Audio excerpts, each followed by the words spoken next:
eto, dagdag lang sa markings kasi may nagtanong sa akin, no. Kasi dapat to kung fisher, dapat meron tong parang ano dito, belo. Tama? So, may nagtanong sa akin. So, yun nga guys, so ito yung tanong ni Sir Paul na ano, sabi niya, Sir Good AM, ano po ba yung tinatawag na madre? Mutation po ba ito? At anong itsura niya? Sana po may sample kayo, tagang sample talaga, no? Sample. Then, salamat. So, yun nga guys, no? So, usually, ang madre kasi, markings to, or usually, isa to sa magandang quality ng fisher. So, ibig sabihin, pag ang isang fisher or ang isang African lovebird eye-ring na fisher is madre, ibig sabihin, maganda ang quality nito. So, ano ba yung madre? So, mula sa tawag nga nito na madre, so, ito yung parang belo ng madre. No? So, ibig sabihin, meron kasi mga fisher na medyo madumi yung muka. May mga fisher na hindi perfect yung belo niya. Pero pag perfect yung belo, perfect.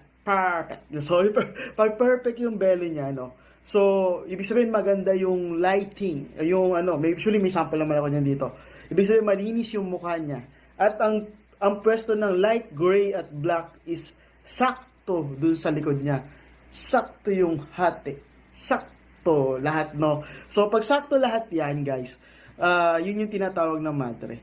So, ibig sabihin, ang madre kasi is isang magandang quality ng markings na isang fisher. So, ibig sabihin, isang normal na fisher lang or pwedeng farball fisher, basta sakto yung posisyon ng belo neto.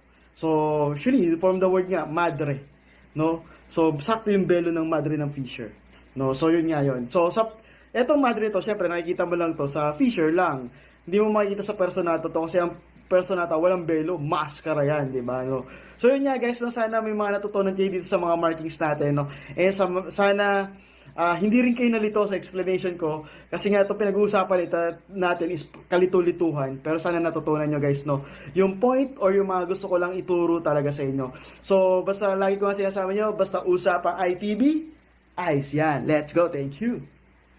So yun nga guys, maraming salamat naman sa pagsama sa atin dito sa isang magandang usapan. So sana hindi kayo nalito sa nakakalitong usapan na to, no? So guys, so maraming salamat kay Sir J.R. Basco sa pastel niya. Maraming salamat.